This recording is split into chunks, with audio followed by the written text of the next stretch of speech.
So hi everyone welcome to my mini blog. तो आज केते शीघ्र चाहूँ भाद्र मास आरंभ हो जाता। भाद्र मासर प्रथम खुदरुकुणी प्रथम पाली आम आम पीसी घर करूँ अपा घरे जेहेतु आम राखी पूर्णिमा को आसलु तो सेठी आम करूँ। तो से मुझे गाधी पाधी रेडी हो जाती जेहेतु सका बालुंगा पूजा को सहित मुझे जाई नी हेले भोग पाई जाती। भोग पाई आम आमर स्टार्ट कर से भी एत पिला माने नहांती तो से आम सब आम दी भणी मिसलु से मिसले तो अलता फलता लगे लगे सब प्रिपेरेसन अलरेडी चली मुझे सब फुल फुल सेट साट करुँची। तापर यहाँ हूँ ये गाँटा हूँ प्रथम ये रोली प्रथम ये रोली तो खुदरुकुणी ओषा मुझे बहुत भल भाव में जानी मत तो ये मुझे तो से तो जेहेतु ये समस्ते सहित मुझे आगुरी मिसी आगुरी ये मुझे छोट बड़े मैंने जहाँ भी 2-3 वर्ष तो ये पढ़ी एटलिस्ट तो से समस्त सहित मुझे बहुत मिसे तो दीदी भी आम मिसते सब प्लानिंग भी हेल्प करता सब ऑर्गेनाइज कर तो ये अलमोस्ट या कदली गछ ये अलमोस्ट या फाइनल लुक एमती थी आम बहुत लिची फिची लगे बढ़िया से कर देलु।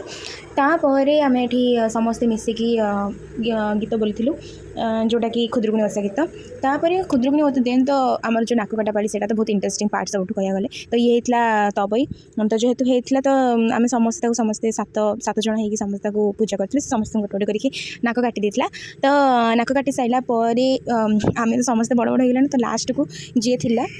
सी हूँ माने तार थी पाड़ी कि सान बो होता लास्ट को जी रही सान बो हम ना तो लास्ट को जी सान बो होता सी भी बहुत छोट था तो मुझे ये पूजा पूजा करदी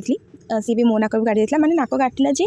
माने पूरा एत जोर से नाक काटला तापर आम समस्ते झुणा तो सही टाइम झुणा भी मरा हम तो झुणा भी बहुत माने समस्ते मार्लु तो सही भी बहुत इंटरेस्ट तापर झुणा हरिका मरा सारे सी मोर नाक भी बहुत जोर से काटी तापर ये हूँ दीजन तो छोट छोट तो आंको कौन सी सान बो होता टेक नहीं तापर आम ये सब कम से सारी दे सारी सारापर आम आसलु समस्ते मिसिकी पुष्पांजलि देवाक यहाँ हूँ पुष्पांजलि टाइम जेहतु बही पढ़ापढ़ी सरला तो आम समस्ते मिसिकी पुष्पांजलि दे तापर आम चंड मड़ाबड़ी होता से पूजा पूजा सरला ये मुझे थाली आनी गोटे खाई सारे नड़िया फड़िया सब तापर आम जो पुणी पूरा हालिया देन भाज आम पिठा भजा सब बनते आम खाई देन थैंक यू।